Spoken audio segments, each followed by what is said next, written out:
me tell you, I'm thrilled to be back here at the Columbia Heights Education Campus. How many of you guys were here when the president and I were here last time? Yeah, you show applause are good. That'll help me out. That's good. So you guys have made some good progress. And now we're back because we are so proud of what you all have been doing here, and we thought that this was the best place to begin this conversation. So let me start by thanking Membera for that very kind introduction. She is a proud representative of what this school can do, and her story is one that we want you all to emulate. I also want to recognize Mayor Gray, as well as Kaya Henderson, the Chancellor of the DC Public Schools. And of course, I want to recognize your principal, Principal Tukeva, and all of the faculty and staff here at Bell Multicultural High School. Thank you for hosting us. Of course, I want to thank Secretary Duncan for joining me today, as well as Jeff and Keisha and everyone from 106 and Park for helping to facilitate today's discussion. Let's give them all a big round of applause.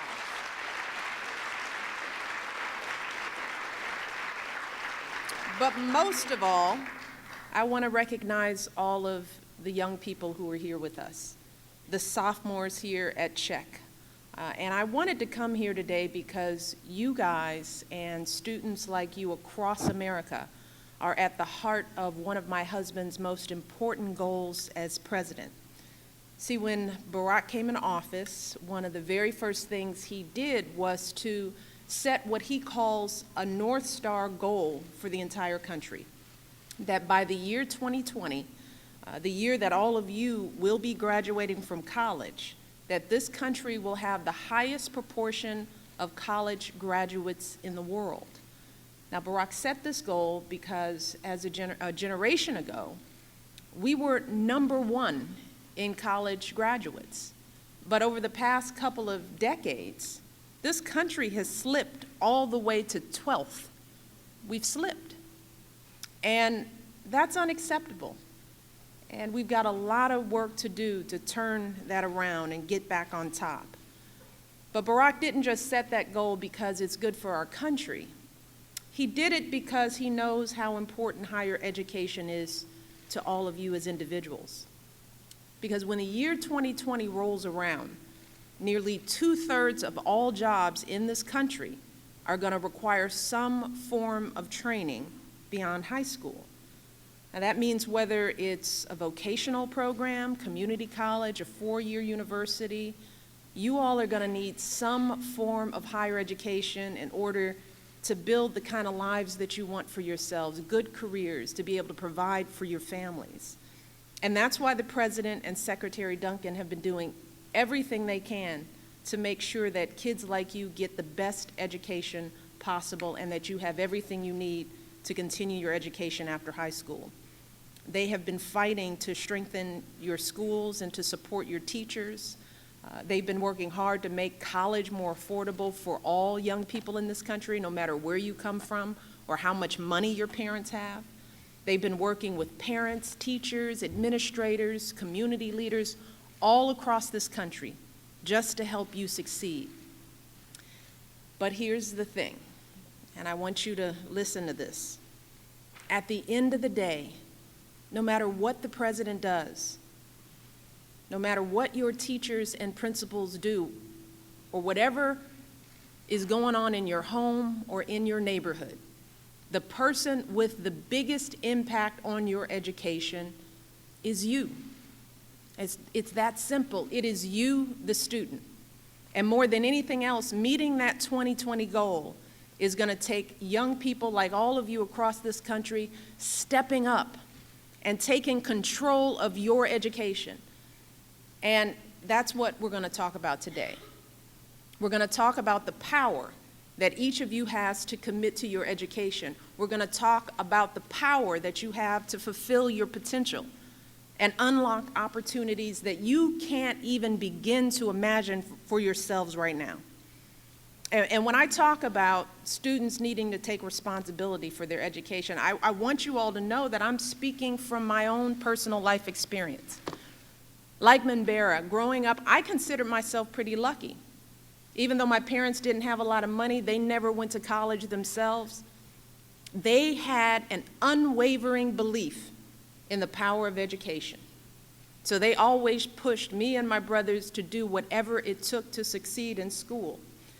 So when it came time for me to go to high school, they encouraged me to enroll in one of the best schools in Chicago.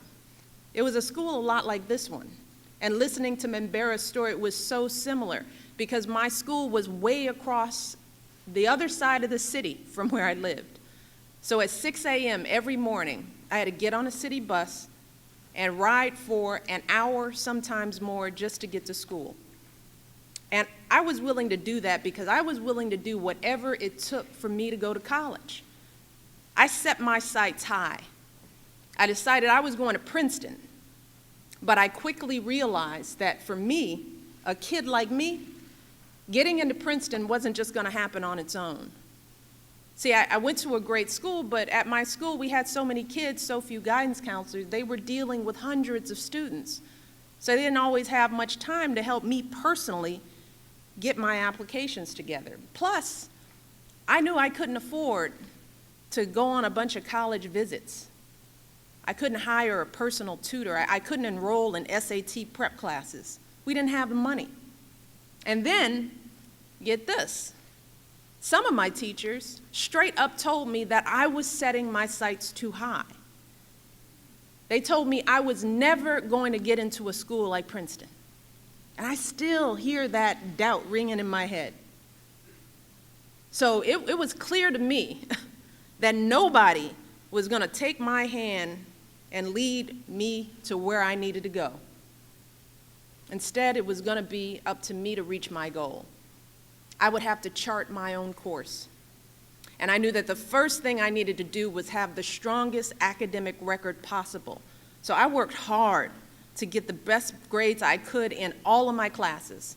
I got involved in leadership opportunities in school where I developed close relationships with some of my teachers and administrators. I knew I needed to present very solid and thoughtful college applications, so I stayed up late, got up early in the morning to work on my essays and personal statements. I knew my parents would not be able to pay for all of my tuition. So I made sure that I applied for financial aid. That FAFSA form was my best friend. I knew the deadlines, everything. Most importantly, when I encountered doubters, when people told me that I wasn't going to cut it, I didn't let that stop me. In fact, I did the opposite. I used that negativity to fuel me, to keep me going.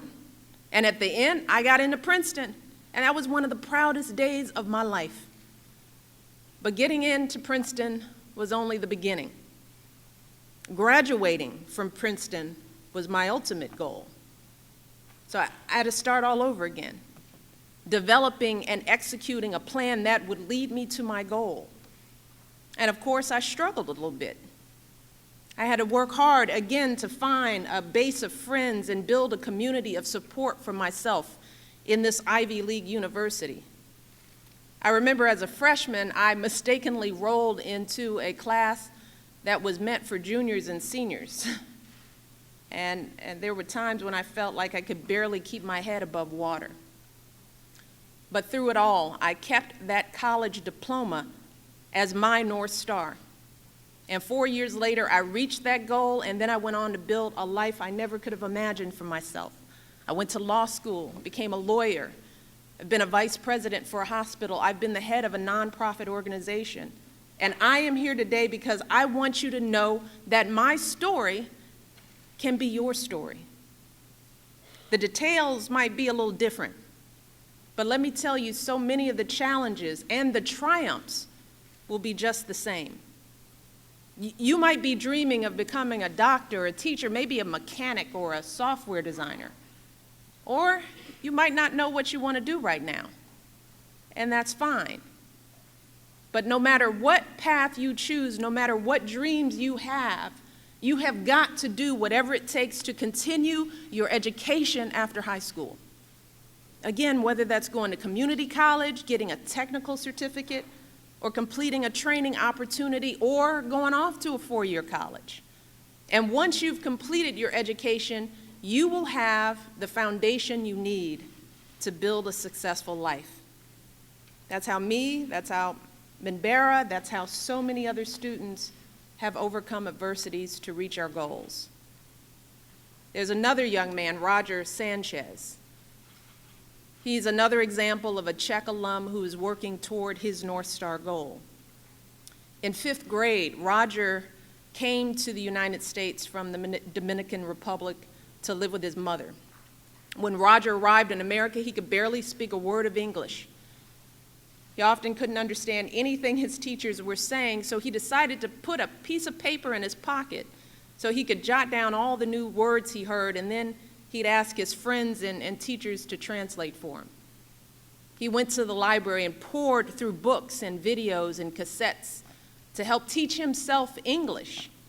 And after all those hours of studying and practicing, Roger arrived here at Bell, ready to thrive.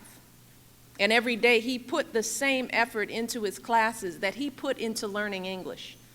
He joined the baseball, the football teams. He helped found your Global Kids Club so that students could discuss world issues. And last spring, he graduated with nearly a 4.0 GPA. And today, Roger's a freshman at American University. He's majoring in international relations, and he also volunteers as a mentor. He's paying it forward. He's helping high school students, just like all of you, with their college applications and essays. And I had a chance to meet Roger, who's here today, and I'd like to, Roger, can you stand up if you're in the audience so we can give you a round of applause? We're so proud of you. There Roger is.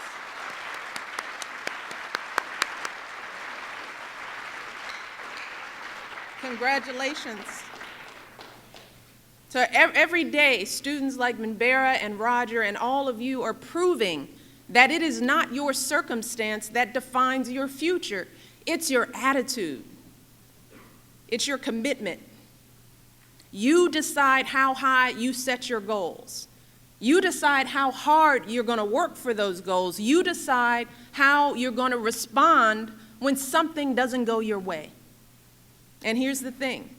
Studies show that those kinds of skills like grit, determination, skills like optimism and resilience, those skills can be just as important as your test scores or your grade scores or your grades. And so many of you already have those skills because of everything you've already overcome in your lives. Maybe you've had problems at home and you've had to step up, take on extra responsibilities for your family.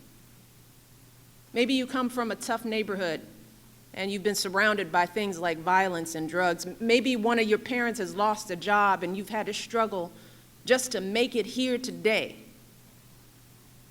One of the most important things you all must understand about yourselves is that those experiences are not weaknesses. They're not something to be ashamed of. Experiences like those can make you stronger and more determined. They can teach you all kinds of skills that you could never learn in a classroom. The skills that will lead you to success anywhere in life. But first, you've got to apply those skills toward getting your education. So what does that mean? That means first and foremost, believing in yourselves no matter what obstacles you face. It means going to class every single day. That's what I did. Not just showing up, but actually paying attention, taking some notes, asking questions. It means doing your homework every single night. I did. Studying hard for every test, even if it's not your favorite subject.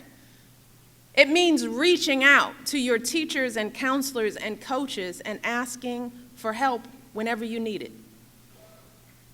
And when you stumble and fall, and I guarantee you, you will, because we all do, it means picking yourself up and trying again and again and again. All of that is on you. You've got to own that part of it. You've got to step up as individuals, because here is the key. If you step up, if you choose to own your future and commit to your education, and if you don't let anything stand in your way until you complete it, then you will not only lead our country to that North Star goal, but you will lead yourselves to whatever future you dream of. That is my message for all of you today, and over these next few years, I am going to continue sharing that message all across this country and all across the world to students just like you. We, with the help of Arnie and the president and everyone in this administration, we're going to do everything we can to help connect you to all the resources that are available to help you on your journey, many resources that weren't around when I was your age. For example, we're going to tell students about our College Navigator and College Scorecard that can help you find affordable programs that fit your interests and your goals. We also want to make sure that you know about sites like studentaid.gov, which helps you apply for grants and loans and also provide you with a year-by-year checklist so that you know what you need to be doing to get you to college or whatever program you need to get to. But I also believe that this conversation, it's got to be a two-way conversation. I know that you all have important things to say, you have important questions that you deserve answers to, and that's why I want to make sure that I continue to hear your stories as well as talking to you. I want to hear about your dreams. I want to hear about the things you're worried about. I want folks like me and my husband and your teachers and parents, I want you to tell us what we can do to help you get to college and fulfill your dreams. So that's what we're going to do next. I'm going to step away from the podium, and Secretary Duncan, Minbera, Jeff, and Keisha are going to come back out, and we're going to talk. We're going to ask you some questions. You're going to ask us some questions. We'll listen. I don't want you to be shy. I want you to be relaxed, okay? And we'll talk more about how do we get you to your goals, okay? And hopefully this conversation here will help students around the country. So you all ready for that? You have questions? All right, well, let's get it started. Let's bring out the other panelists. You all, thank you so much. We love you, and I'm so proud of you all. Keep going.